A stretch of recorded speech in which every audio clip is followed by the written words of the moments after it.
Hello there. My name's Tim. It's a great honor to be here. Thank you so much for having me. And this lecture is called Lockdown is Reopening. Reopening is Lockdown.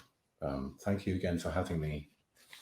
And if you didn't catch it earlier, my name is Tim Morton. Imagine there's no progress. Imagine there's no speed. Imagine there's no workplace. Imagine there's no turning. Imagine there's no death drive. Imagine there's no furnace. Imagine there's no fossil fuels. Imagine there's no neoliberalism. Imagine there's no plantation. Imagine all the life forms walking down the street. Imagine there's no away. Imagine there's no background. Imagine there's no foreground. Imagine there's no nature. Imagine there's no white supremacy. Imagine there's no patriarchy. Imagine all the symbiotically linked beings. Imagine there's no tragedy. Imagine there's no agri-logistics. Nothing to be efficient for, and no religion too. Imagine we aren't living inside an adaptive AI that machine learns how to extract value from all life with greater and greater efficiency until planet death is imminent. Imagine there's no capitalism at all. Imagine there's no growth. Imagine there's no recovery. Imagine there's no U-shape. Imagine there's no V-shape. Imagine all the news you heard about coronavirus in March meaning nothing now. It isn't hard to do. Imagine 3 years of depression. Imagine there's no way to build the past out into the future anymore, like planks nailed together by Wile E. Coyote over an abyss. Imagine an economy based on creativity. Imagine creativity as inviting the future to caress what we stupidly call the present. Imagine there's no optimization. Imagine there's no vision of perfect efficiency. Imagine all the artistic experiments. Imagine all the non-violent failures. Imagine all the hypocritical compromise that make life better for some people, including crocodiles. Imagine there's no goal. Imagine there's no perfection. Imagine all the flawed beings reveling in their finitude. Imagine there's no permanence. Imagine there's no phallus. Imagine there's no nanoscale stock trading. Imagine there's an economy oriented to the future. Imagine there's a future. Imagine the possibility that things could be different. Imagine seeing the future out of your window in the possibility of supermarket workers around the corner in the quietness of the street.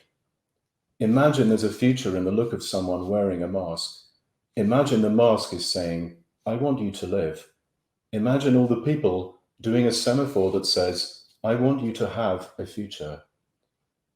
Imagine there's no freakout. Imagine there's no deer in the headlights. Imagine there's no denial. Imagine there's no shock horror headlines. Imagine there's no tragedy. Imagine there's no Catholic priest going through the motions for you. Imagine there's no terror at being embedded and embodied. Imagine there's no escape from the web of fate. Imagine there's no city. Imagine there's no nature. Imagine there's no wild. Imagine there's no tame. Imagine there's no inside. Imagine there's no outside. Imagine you don't worry. Imagine all the tragic characters ever doing their thing in a giant distributed play called the greatest comedy ever made. Imagine there's no fourth wall. Imagine there's no drama. Imagine there's no placating the gods. Imagine there's no gods. Imagine there's no alienation. Imagine all the people dancing in the street. Imagine there's no country. Imagine there's no landscape. Imagine there's no picturesque. Imagine there's no sensibility. Imagine there's no Facebook. Imagine there's no virtue signaling. Imagine there's no privilege. Imagine there's no leisure time. Imagine there's no work week. Imagine there's no future. Imagine there's no pink elephants. Imagine there's no negation. Imagine there's no imagine.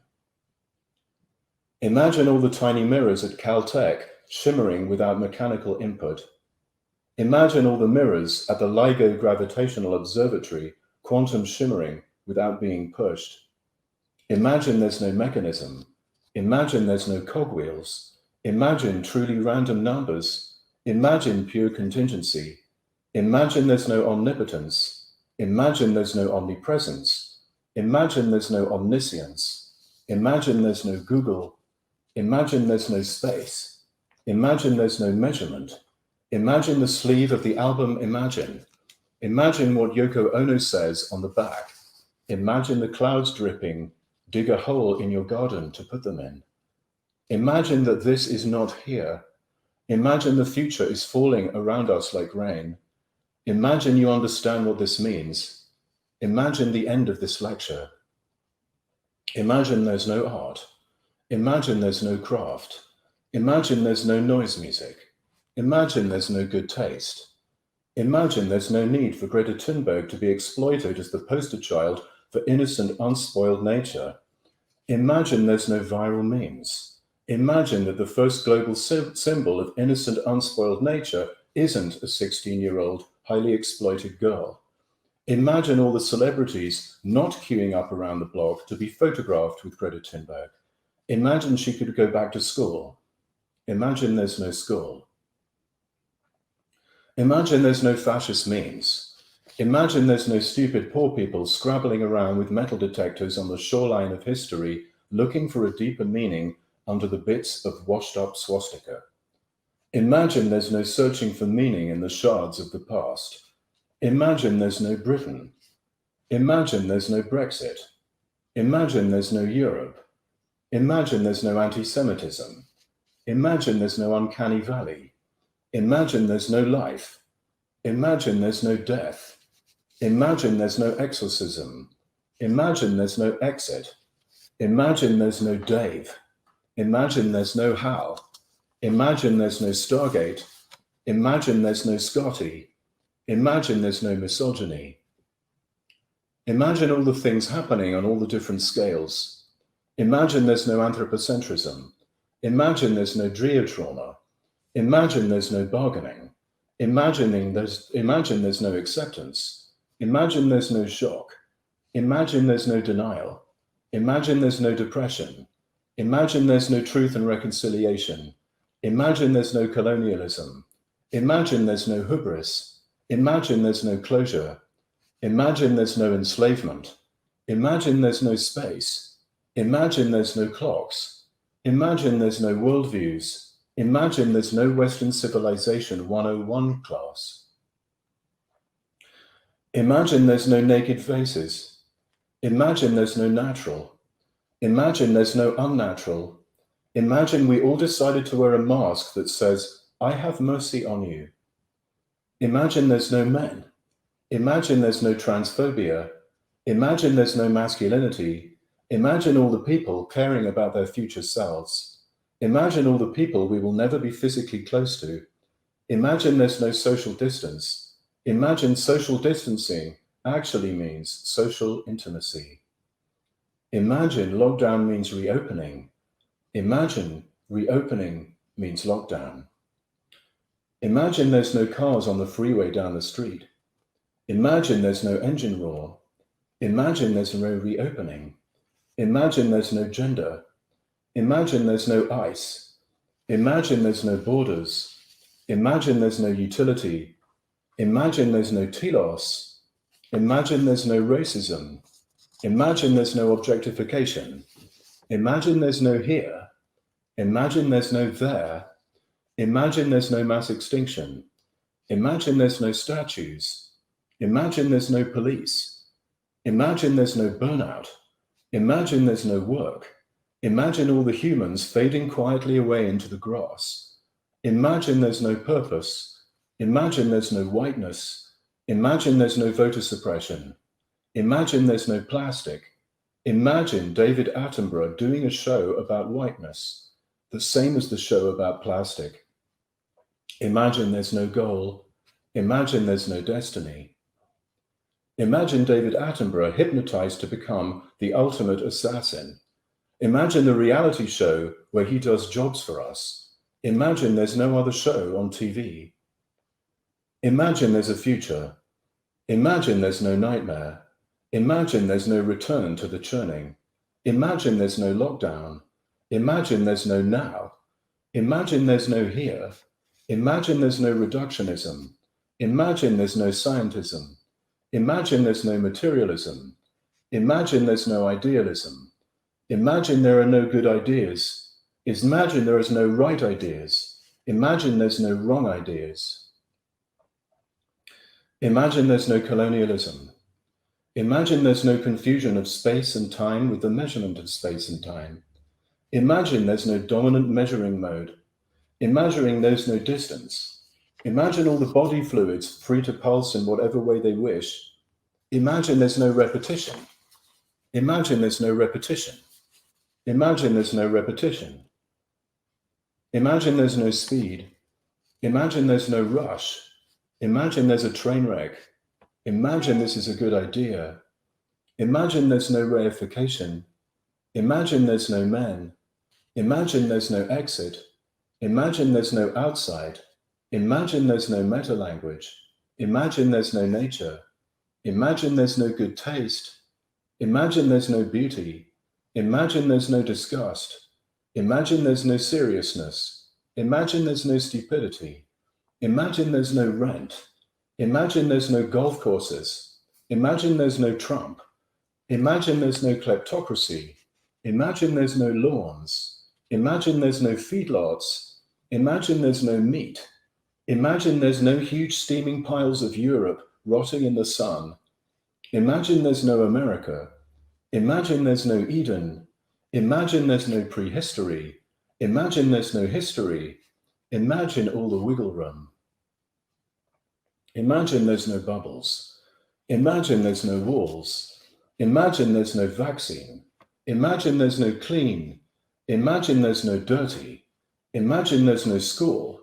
Imagine there's no inside. Imagine there's no outside. Imagine there's no transport. Imagine there's no profit. Imagine there's no Arctic. Imagine there's no Hegel. Imagine there's no Ben Shapiro. Imagine there's no dick measuring. Imagine there's no certainty. Imagine there's no sociopaths. Imagine there's no free will. Imagine there's no active. Imagine there's no passive. Imagine there's no one scale to rule them all. Imagine all the stars are closer. Imagine all the rhythms dripping. Imagining open your mouth and swallowing them. Imagine all the unease. Imagine all the non-violence. Imagine the shimmering, uncertain peace. Imagine that a scientist is an upgraded artist. Imagine that the word scientist was created in response to the word artist. Imagine this happened in the British Romantic period. Imagine that scientist means listener. Imagine that listening means attuning. Imagine that free will is overrated. Imagine ennui. Imagine that being open means you might get poisoned. Imagine Baudelaire invented science feel. Imagine you can have science feel without paying for a science degree. Imagine you can't have science without science feel. Imagine science feel means you are able to enjoy things and be disgusted by things at the same time. Imagine being covered in shit that you can't wipe off because when you do, some other shit will get stuck to you. Imagine swallowing anything. Imagine you might be poisoned. Imagine paranoia as the basis of empathy. Imagine you don't have to reject anything. Imagine spitting in your hand. Imagine licking it back up again. Imagine that the inside-outside distinction isn't just a concept. Imagine that beauty is beauty and disgust is disgust. Imagine that they're different. Imagine that shit isn't chocolate mousse. It isn't hard to do. Imagine you can't know in advance which is which. Imagine alive means theory feel. Imagine beauty means truth feel. Imagine sublime means think feel. Imagine beauty is non-human. It isn't hard to do. Beauty is non-human. Imagine beauty isn't there to make you feel nice. Imagine beauty always has a note of disgust. Imagine disgust is life. Imagine life is theory feel. Imagine ennui is science feel. Imagine all the scientists with haircuts that look like they're in the cure. Imagine goth culture sorted out all this eco stuff 200 years ago. Imagine we know what this is already. Imagine that we've got this. Imagine that we don't need to be special or different. Imagine that science expands the ethics of the neighbor. Imagine that a scientist is an upgraded artist. Imagine that the ism at the end of that word means something. Imagine that scientist is a way of being. Imagine this is not here. Imagine bending the curve. Imagine the future. Imagine beings you don't ever see. Imagine caring about those beings. Imagine a future around the corner of the future you can predict. Imagine all the health workers working. Imagine all the supermarket workers working. Imagine not helping them. Imagine not hurting beings in the future.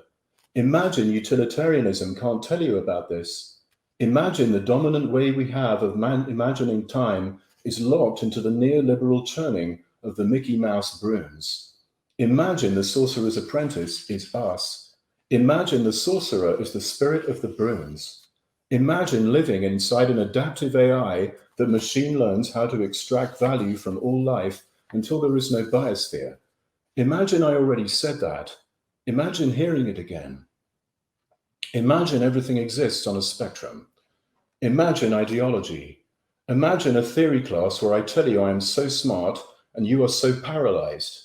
Imagine I think that's a left-wing thing to do. Imagine that is shit. Imagine that yes, ideology is everywhere. Imagine that doesn't mean ideology is everything. Imagine the past is everywhere. Imagine that doesn't mean the past is everything. Imagine we are alienated. Imagine we aren't alienated from the past. Imagine we are how fascism tells us we are alienated from some great past that we can never recover. Imagine how all those ideas of Eden always end here in fascism and planet death. Imagine how we are in fact alienated from the future. Imagine this is not here. Imagine Yoko said that. It isn't hard to do. Imagine the past is everywhere. Imagine the past isn't everything. It isn't hard to do. Imagine there's always a hidden corner. Imagine everything has an underworld. Imagine this lecture has an underworld. Imagine your computer screen has an underworld. Imagine the conference has an underworld. Imagine this flower has an underworld. Imagine object withdrawal. Imagine how withdrawal means everything has an underworld. Imagine the underworld. Imagine the unimaginable. Imagine how we are in fact alienated from the future. Imagine ideology is everywhere. Imagine the spectrum. Imagine that there are hot things and cool things. Imagine there is no absolute zero. Imagine there is no infinite heat.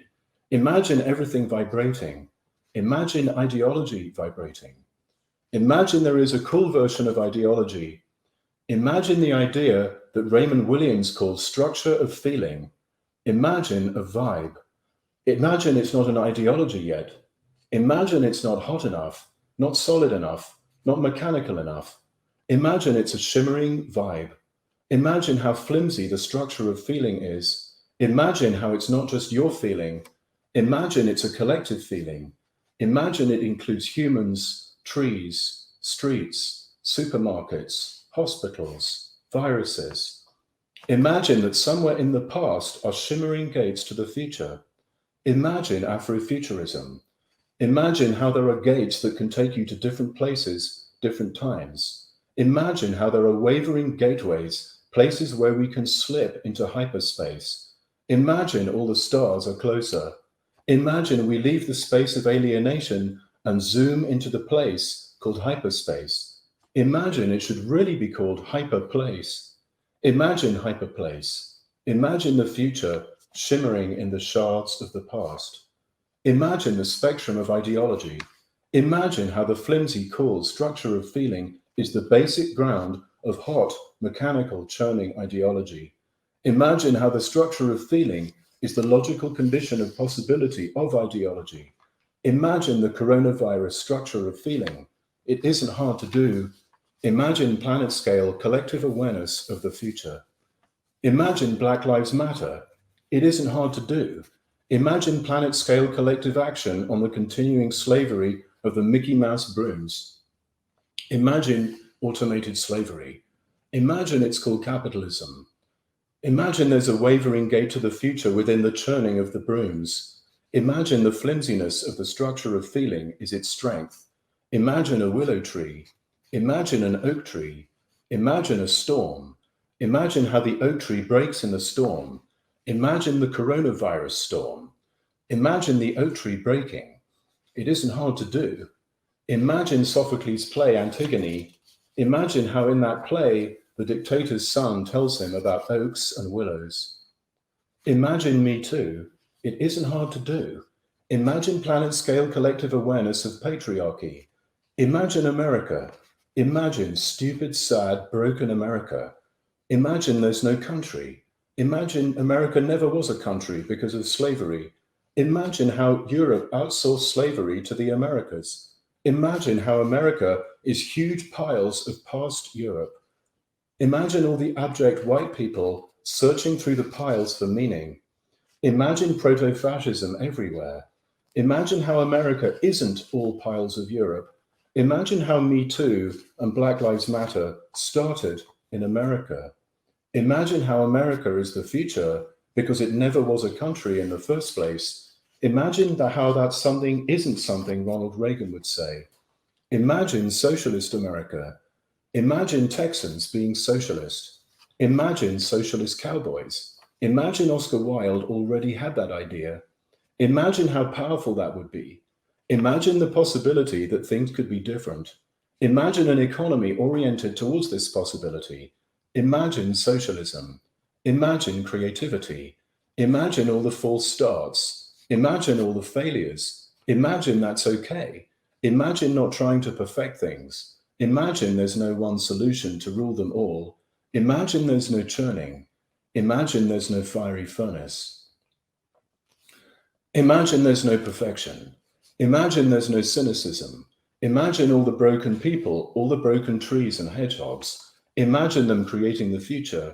Imagine how they see the gates, the shimmering gates. Imagine how they start to enter hyperspace. Imagine all the stars are closer tomorrow. Imagine there's no problem. Imagine it's too easy. Imagine people like me got played. Imagine people like me think they get paid to make you think this is hard or impossible. Imagine it's too easy. It isn't hard to do. Imagine we're alienated from the peaceful coexistence that is the ecological future. Imagine this future isn't just around the corner. Imagine it's too easy to get there. Imagine there's no reopening. Imagine we stay in lockdown. Imagine the triple world-scale depression. Imagine how capitalism dies. Imagine how there's only one thing left to do. It isn't hard to do. Imagine creating the future by listening to it. Imagine setting the controls for the heart of the sun. Imagine hyperspace. Imagine all the stars are closer. Imagine they're right here. Imagine you can see them in the light glimmering on the droplets of dew on the silent leaves of grass in the silent lockdown street. Imagine the flimsy feeling that is the feel of ideology shimmering and collapsing. Imagine Can You Feel It by Mr. Fingers. Imagine Detroit techno. Imagine the future in the wreckage all around you. Imagine Detroit. Imagine Derek May and Mr. Fingers. Imagine they knew this in 1988. Imagine it's so easy to reach into that wavering curtain, imagining the flimsy texture of the past dissolving into the future. Imagine Me Too and Black Lives Matter. Imagine the coronavirus feeling. Imagine it isn't hard to do. Imagine it's here. Imagine this is not here. Imagine this is the future, crisscrossing the past.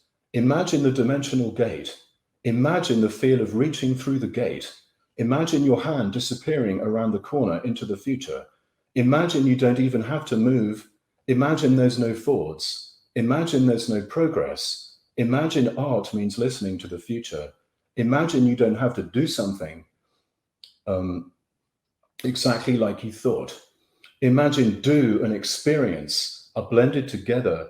Imagine the revolution isn't the apocalypse. Imagine it's the gentle wavering of the curtains of the past, the rippling, the ground state of things. Imagine it's not about waiting for a savior. Imagine it's not about becoming the savior. Imagine it's like dancing. Imagine it's like dancing to Detroit techno. Imagine, imagine. Thank you very much.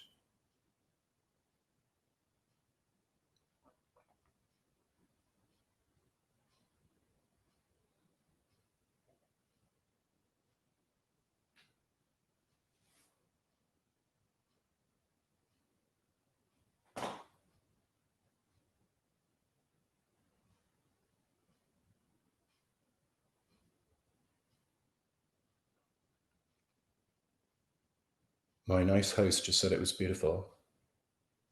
Thank you.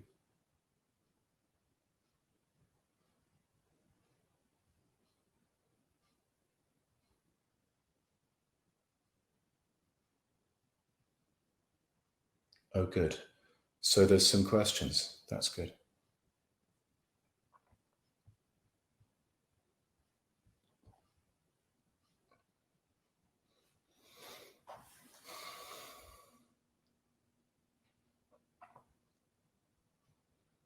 Oh, question one, why John Lennon?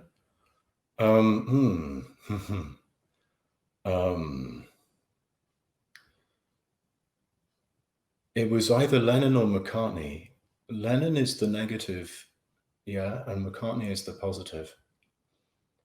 And to me, lockdown felt like something was being taken away. Yeah, and also me too, a little bit. Something's being prevented, right? Sexual harassment and violation is being prevented. And Black Lives Matter, right? That preventing statues from existing, making them disappear, cutting things and eliminating things and letting things go is just as much part of creation as building things up. And maybe it's important sometimes to remember that maybe we don't need to cook something up inside of ourselves. Maybe we just need to let go of a couple of things. Maybe this is easier than we thought. When I first heard that song, I was 12 years old. Lennon had just been assassinated. And the song went to number one. And I saw the video on Top of the Pops in Britain. And in the video, John and Yoko are walking towards their mansion, and it's very misty and cold. And you hear this music, right? And it's the very beautiful, kind of simple, cold truth icicle going directly into your heart, isn't it? And they go through the door, and you hear Lennon, he's going, imagine there's no heaven, which basically means imagine you're going to die, doesn't it? I mean, it means imagine you're mortal. It's so sort of naked. And above the door is one of Yoko's Fluxus pieces, part of one anyway, called This Is Not Here. It just says, This Is Not Here, above the door, aka Utopia. Utopia, the U in Utopia means good, and it also means non. It can mean good place, and it can also mean not place. The fact that it doesn't quite exist is why it's good. Do you see what I'm saying? This orientation towards the future that you can't see, and so this phrase is really doing that. And to me personally, I mean, Imagine was awesome, but This Is Not Here was the first work of art that really, really pushed me and made me feel like, oh, whoa. The second one was Oh Superman by Laurie Anderson. I liked sometimes being a little bit scared by the art,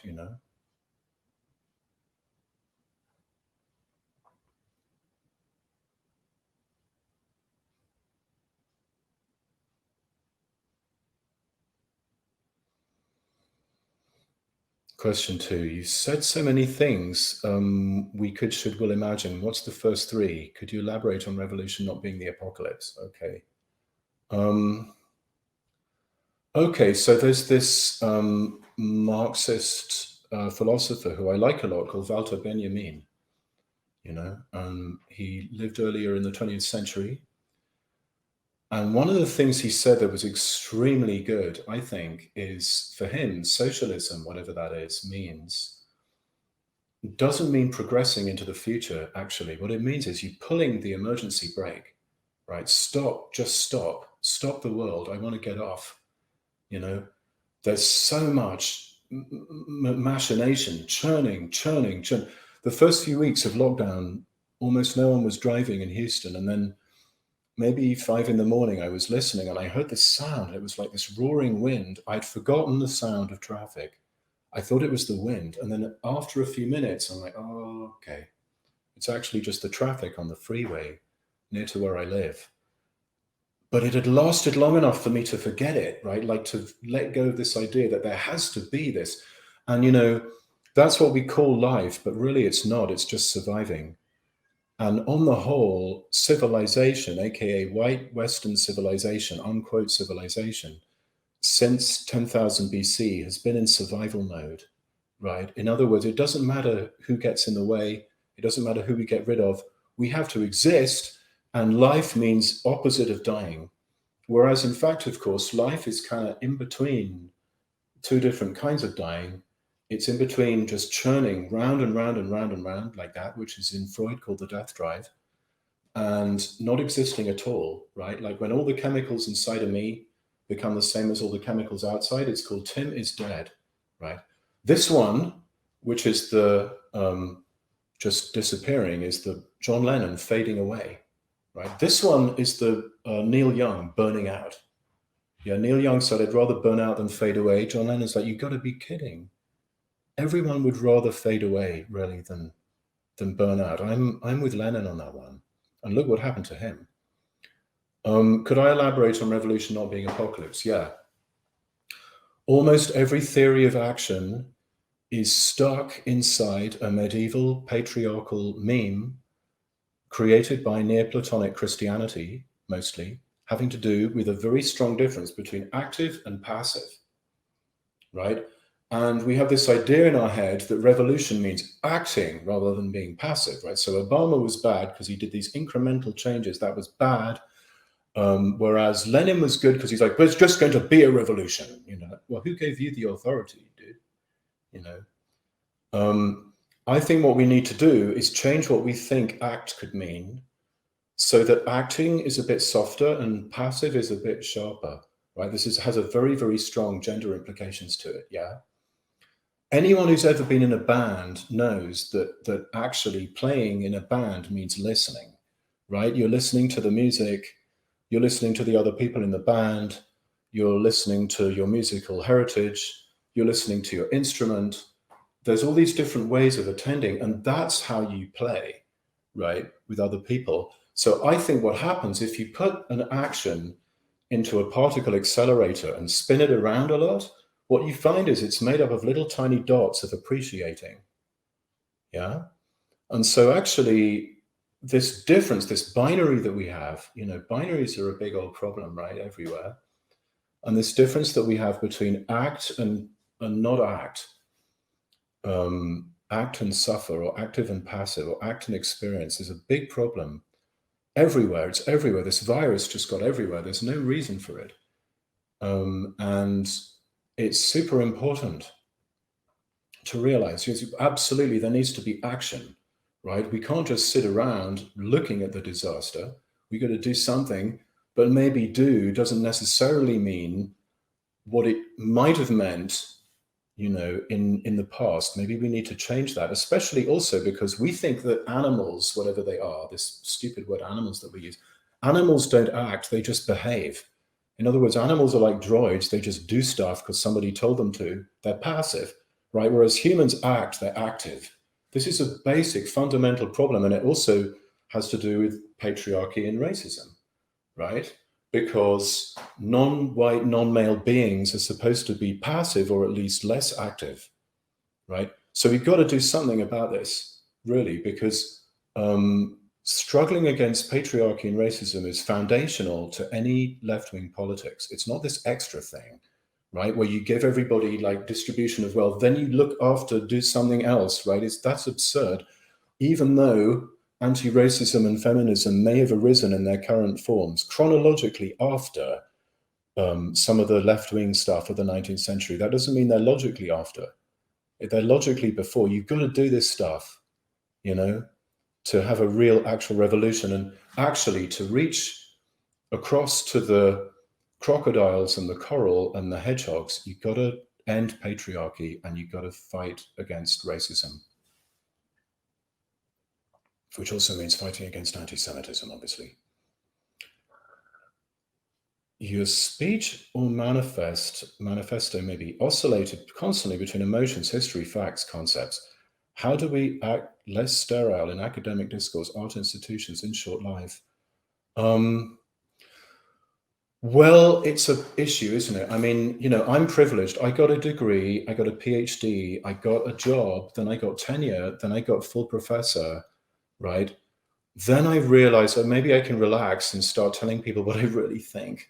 But it took me a long time because I'm a bit of a survivor and I feel pretty inhibited about stuff. So I wouldn't want to force people to have to think they have to do what I'm doing right here. It's important to get that certificate, right? It's important to get the diploma. It's important to get into the club, right? You got to get through the metal detector of whatever it is. Then you get inside the lounge or the club or whatever. Then you can unleash the madness, right? But first of all, you got to get through that metal detector. So I wouldn't necessarily want people to feel like you got to go crazy. I just feel like my responsibility right now is less to do with being right than to do with modeling feelings. And there's a good reason for this. It's actually that feelings are from the future, right? Ideas are the past and feelings are the future. What does it mean? Well, when you're having a feeling, it's kind of like a thought that you don't know what it is yet, right? Like, why do you go to therapy? Because you're having a feeling, you can't quite put words on it, right? So the feeling is literally the future. Oh, sure, it might be a symptom of something that happened, but also it's your future, right? The idea is just the receipt that comes out of the cash register at the end, right? I don't need to write this book, Hyperobjects, anymore. Everyone has the feeling, right? The hyperobject feeling, it's called coronavirus. You know what it is. You don't need the word anymore. I would never write it now. I wouldn't write that book right now. Everyone has the feeling. The feeling is more important. You know, when I did this radio show for the BBC last year, one of the good things about it was, for me, it melted all the ideas back into the feelings that they came from. And the feelings are more important. It's like I'm saying in the lecture, like that ideology is the ideas, right? But they're coming from feelings. Like, we don't know yet what coronavirus is going to do. We don't know what Black Lives Matter, Me Too. We don't know how these things are going to transmogrify our lives, but there's a feeling, you know, there's a vibe. It's real, but it's not solid, you know, and that means it's the future, right? Some of these feelings are very kind of wispy seeming compared to the solid ideas we have. Like, the ideas are like the statues, but they're just statues. You can pull them down and do something else.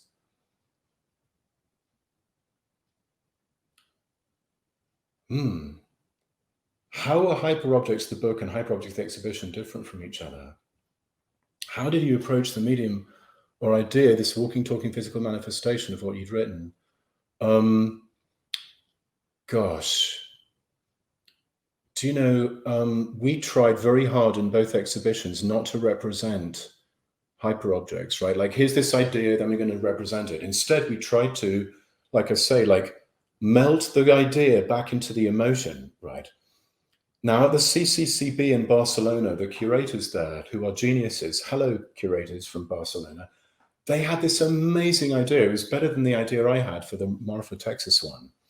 Their idea was the hyperobject feeling involves a feeling of waiting, right? Waiting for something to happen. That's maybe the creepiest emotion you can have, like, because it's already something's happening. You're waiting for something, but you don't know, like, something has to happen. It's called anxiety. So they got me to design these waiting rooms in between the art, right? So you had to be in these waiting rooms, like these airlocks, in order to get to the next art. And so, you know, one of them had to be the Black Lodge from Twin Peaks. I'm sorry, but it just had to be. So we had the zigzag floor, and we had me on video speaking backwards, you know, so ecological awareness is very creepy, like that. And you had to be in there with, like, the Venus de Milo and the chair and the light and all that stuff. It was awesome. So we tried to convey different feelings of waiting. Yeah. The the Marfa show, we tried very hard not to make a distinction between the art stuff and the science stuff. Like we had all these sciencey things, and then we had the art things. My friend and relative, Paul Johnson, has this amazing thing. He reached into his pocket one day. He's a brilliant artist, and he pulled out of his pocket a thing that basically his pants, his trousers, had made a sculpture out of his wallet that had been in there for years and years and years. And it was like this amazing kind of fossil mineral thing. And we put it in a line with it, like, here's a billion-year-old rock, and here's a million-year-old, 10,000-year, 1,000-year, 100-year, and here's Paul's wallet from 5 years ago. And like, here are these sciencey things, and here's this art thing, but really there's no difference, right? And it's sort of like what I'm saying here, like being a scientist in many ways is just being an upgraded artist. And also there's a lot of sciencey art now that's about, like, let's actually do an experiment. You know, so for example, another piece in the exhibition was the Hyperobject vest, where people wore this vest and there were these transponders in the vest. And when you came close to certain core samples of rock hanging in the garden there in the back, you felt in vibrations in your chest the exact rhythms of these different earthquakes, like Fukushima. Yeah, so you could feel it, because that's the whole thing. Like, it's hard to feel hyperobjects. It's hard to know them. It's hard to point to them, right? Up until maybe March of this year, when now we don't even need a hyperobjects exhibition, because the whole of Earth just became one.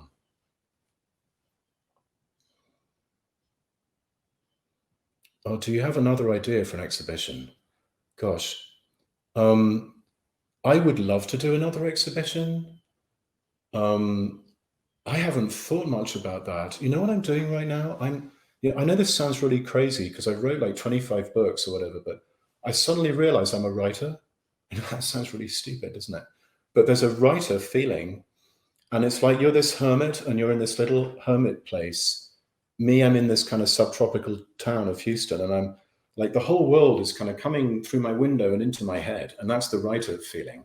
And so in a way, it's the opposite feeling of like wanting to work with exhibitions. It's like something else. So what I'm doing right now, actually, I'm writing 2 books. I'm writing a book that is a memoir, a little bit, based on these objects, right? Like objects that I've related to, right? Like my teddy bear, who's still in my bed somewhere over there, and the concealer stick, and London Underground station where I lived when I was a kid. And it's called Electric Peanuts, for reasons that will be understandable when you read the book. And then I'm also writing a book called Spacecraft. Spacecraft aren't necessarily actual spacecraft. They're like the ideas, right? Or like the Lego models, or the films of like the Millennium Falcon. Really, I just wanted to write a book about the Millennium Falcon, because really I wanted to write about Star Wars. And really, really, I wanted to write about the Muppets, but that's like a whole extra bit in the book. And actually what the book is really about is hyperspace, aka this sort of utopia feeling. That's what spacecraft are really about. They allow you to imagine hyperspace, which is roughly, I think that's what William Blake calls an improvement in sensual enjoyment, which is how you get to the proper revolution. I'm one of these people who thinks that what's wrong with modern society is not that there's too much pleasure, is there's way too little. The problem with consumerism, there's not enough pleasure. Some people think it's too much, right? And there's a lot of environmentalism, like, oh, the pleasure's bad. The pleasure isn't the bad thing. The bad thing is there's not enough, right? Like when you know where your food comes from and that it involved hurting other life forms, it's not pleasurable anymore, right?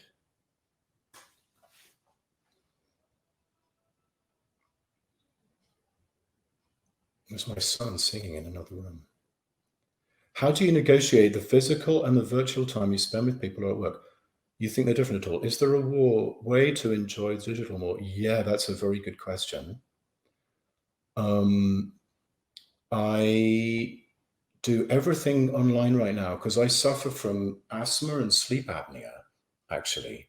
So I could die really easily if I got COVID-19. And so at first, of course, I'm looking at the Zoom and I'm going, oh my God, you know, like this is just like the Muppet Show again in a bad way, like the opening credits, everyone's waving in the little windows, you know. And there's no feeling behind it. And But I've been in therapy a lot, and I've done a lot of therapy on Zoom, and my therapist is telling me, trust the Zoom, because in the end, there is a feeling, if you do a lot of it, everything is a medium, right? Like physical face-to-face is also a medium, and it also has downsides as well as upsides. And it's the same thing with the Zoom. Actually, there's a Zoom feeling. Like, so for example, to look at someone directly in the face, what you're really doing is you're looking at a little green light.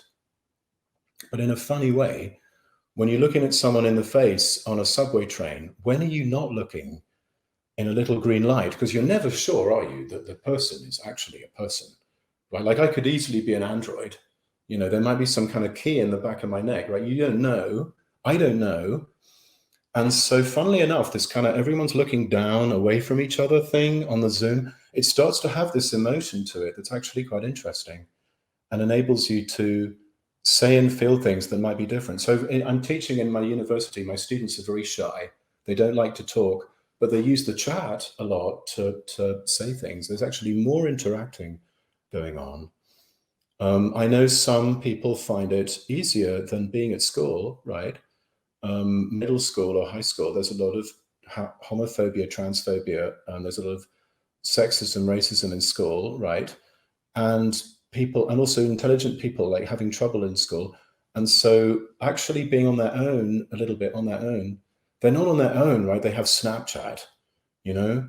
It's like this strange idea that in like psychology saying, like governments using psychologists to say like, oh, being on your own really damages you and you should go back to school, but mostly to provide a daycare service for parents so they can go back to work, right? But check it out. You're unable to talk to your friends for a while, which isn't actually true because you have Instagram and Snapchat and everything, right? That one there's that on the scale, versus you killed your mum because you brought coronavirus home. I think I know which one's going to hurt worse 30 years from now.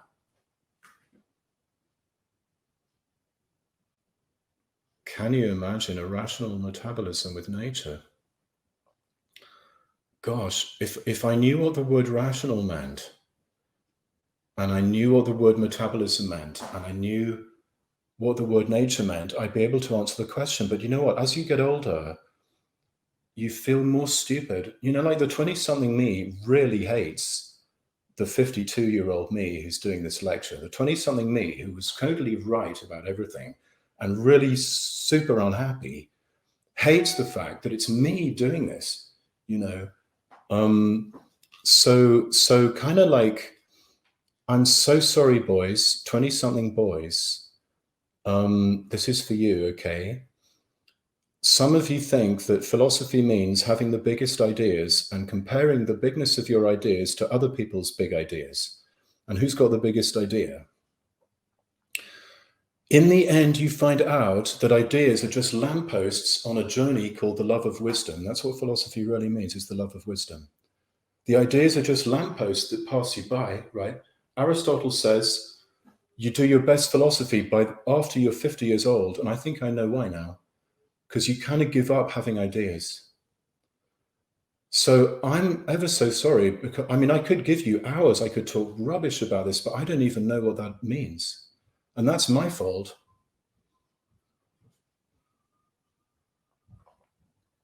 Would you go to Mars if you could?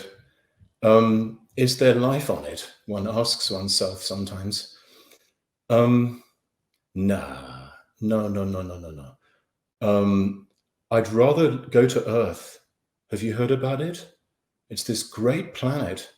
We should try landing on it sometime and doing stuff there and like making it nice for all the life forms on it. That's where I'd like to go.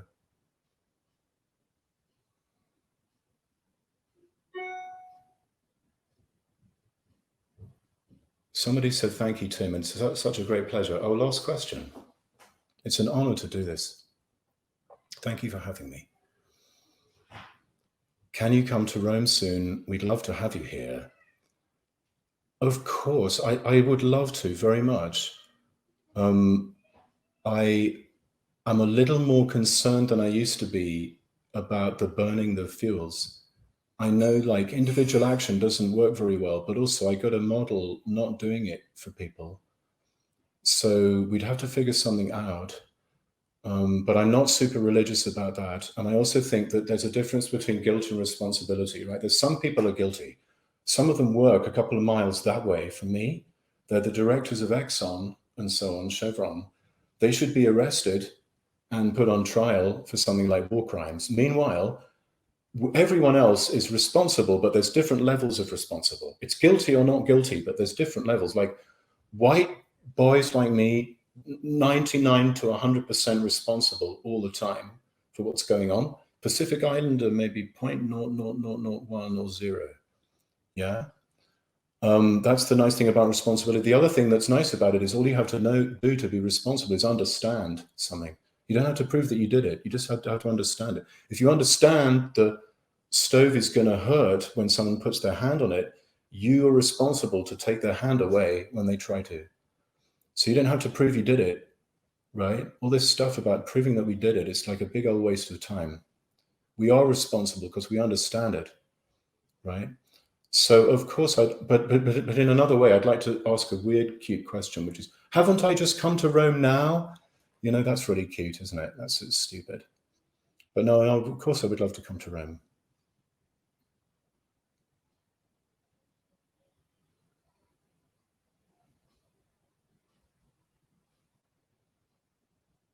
It's such a pleasure. Thank you so much for having me.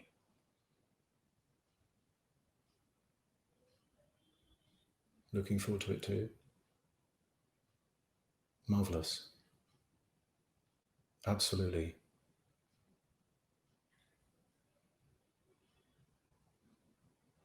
Anywhere. Yeah. Everywhere is anywhere. It's my pleasure. Thank you. Bye. May the force be with you.